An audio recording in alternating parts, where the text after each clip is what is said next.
Hamas ने एक बड़ा हमला इजराइल पर किया है। इससे पहले इजराइल लगातार गाजा पट्टी पर हवाई हमले करता है। पिछले दिनों इजराइल के हमले में फिलिस्तीन के हजारों लोग मारे गए, न जाने कितने लोगों ने अपनी जान गंवाई। पर इस बार हमास ने जोरदार जवाब दिया है और हमास की ओर से किए गए ताजा हमले में इजराइल को बहुत बड़ा झटका लगा है। ये साल का सबसे बड़ा हमला माना जा रहा है। जो सूचना सामने आई है उसके मुताबिक देर रात हमास की ओर से खतरनाक रॉकेट फायर किए गए। सबसे बड़ी बात ये कि जो रॉकेट फायर किए गए वो बहुत कम समय में एक साथ कई मारक फायर कर सकता है। हमास की ओर से इससे पहले भी एक साथ कई रॉकेट फायर किए गए। आधे से ज्यादा रॉकेट इजराइल में सटीक ठिकानों पर गिरे। जिन ठिकानों पर हमास ने निशाना साधा वो पूरी तरह से बर्बाद हो गए। इजराइल का एयर डिफेंस सिस्टम एक बार फिर पूरी तरह से फेल नजर आया।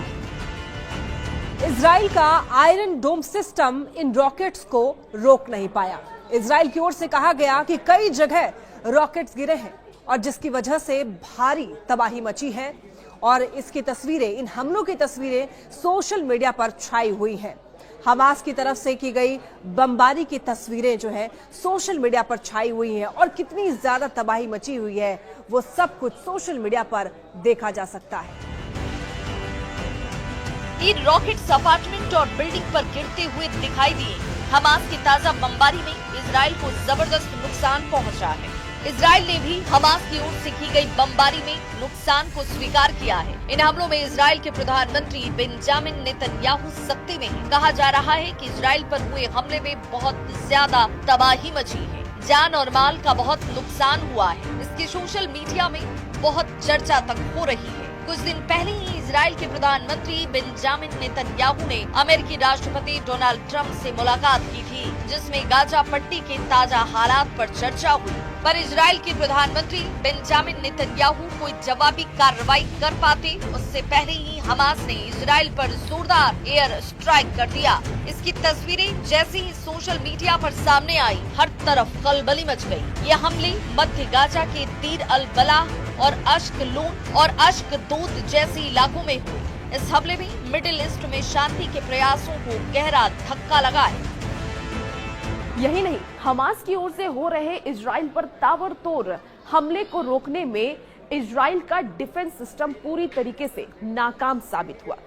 ना तो इजराइल का डोम सिस्टम काम आया और ना ही अमेरिका की तरफ से मिला गया हाईटेक डिफेंस सिस्टम काम आया।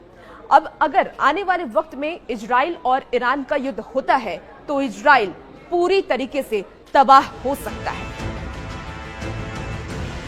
जबकि ये डिफेंस सिस्टम इजराइल के लिए बेहद महत्वपूर्ण था। इससे पहले इजराइल अपने डिफेंस सिस्टम का पूरी दुनिया में बखान करने का कोई मौका नहीं छोड़ता था। इजराइल ने एंटी बैलिस्टिक मिसाइल सिस्टम और डोम सिस्टम की बढ़ चढ़कर चर्चा की, पर हमास के ताजा हमलों में ये सिस्टम फेल रहे और इजराइल की सुरक्षा को लेकर गंभीर सवाल खड़े हो गए। अब हर तरफ यही सवाल उठ रहा है कि आखिर इजराइल का सुरक्षा तंत्र क्यों फेल साबित हुआ। हमास को ऐसे ताकतवर हथियार कहां से मिले जिसने इजराइल में जोरदार तबाही मचाई। गाजा पट्टी में पिछले कुछ दिनों के अंदर इजराइल ने जबरदस्त तबाही मचाई थी। इजराइल की सेना गाजा पट्टी के कई अंदरूनी इलाकों में पहुंची थी। इसके बावजूद हमास ने हार नहीं मानी और इजराइल पर जोरदार बमबारी करके पूरी दुनिया को चौंका दिया। इजराइल का कहना है कि गाजा पट्टी के जिन इलाकों में हमास का कब्जा है वहां पर हमास ने कुछ विदेशी बंधकों को भी कैद करके रखा हुआ है और इन्हीं बंधकों को तलाशने के लिए इजरायली सेना चप्पा चप्पा छान रही है। हालांकि अभी तक इनका कुछ अता पता नहीं लगा है। ये भी कहा जा रहा है कि ईरान की ओर से हमास के अल कासिम ब्रिगेड के पास लगातार गोला बारूद की सप्लाई हो रही है। इन हमलों ने साफ संकेत दिया कि हमास झुकने को तैयार नहीं है। हमास ने ये कह दिया है कि इजराइल लगातार हमले करता रहा तो बंधकों की सही सलामत वापसी पर कोई वादा वो नहीं कर सकता है। इजराइल अमेरिका से चाहे कोई भी डील कर ले। हमास ने दावा किया कि फिलिस्तीनी गाजा पट्टी से हटने वाले नहीं। अगर इजराइल जबरदस्ती फिलिस्तीनियों को गाजा पट्टी से हटाने की कोशिश करेगा तो इजराइल की ये कोशिश सफल नहीं होगी। इसीलिए हमास के लड़ाके एक के बाद एक इजराइल पर लगातार अटैक कर रहे हैं। और मिसाइलों के ताबड़तोड़ वार से इजराइल को मिट्टी में मिलाने पर आमादा हैं।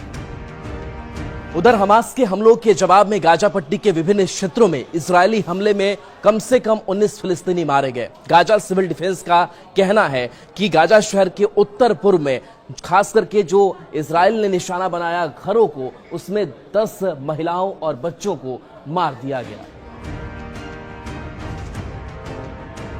गाजा पट्टी के उत्तर में जबालिया क्षेत्र में इजरायली सेना ने 3 लोगों की हत्या कर दी और अन्य को घायल कर दिया। गाजा पट्टी के दक्षिणी शहर खान यूनुस में इजरायली ड्रोन हमलों में कम से कम 2 बच्चे समेत 5 लोगों की जान चली गई। वहीं केंद्रीय नुसेरात शहर में विस्थापितों को भोजन वितरित करने वाले एक टेंट पर इजरायली विमान के हमले में एक शख्स की मौत हो गई। फिलिस्तीनी सुरक्षा सूत्रों के अनुसार पिछले कुछ समय से गाजा सिटी के पूर्वी हिस्सों बेत हनून और बेत लाहिया क्षेत्रों में इजरायली तोपखाने से लगातार गोलाबारी की जा रही है। इस बीच हमास के सशक्त विंग अल कसर ब्रिगेड ने एक बयान में कहा कि उसके लड़ाकों ने गाजा सिटी के पूर्वी हिस्से में स्थित अल वफा अस्पताल के पास 3 इजरायली मकारवा 4 टैंकों को निशाना बनाया। हालांकि इजरायली सेना ने अब तक इन हमलों पर कोई टिप्पणी नहीं की। इजरायल रक्षा बल ने कहा कि गाजा पट्टी में फिर से शुरू किए गए अभियान के तहत हमास के राजनीतिक ब्यूरो के कुल 11 वरिष्ठ अधिकारी मारे जा चुके। फिर से शुरू किए गए अभियानों में अब तक वायुसेना के 350 लड़ाकू विमानों और लगभग 1200 आतंकी ठिकानों पर हवाई हमले किए गए। 100 से अधिक लक्ष्य सटीक हमलों में नष्ट किए गए और गाजा पट्टी में आतंकी संगठनों के सैकड़ों आतंकियों व सैन्य कमांडरों को मार गिराया गया है।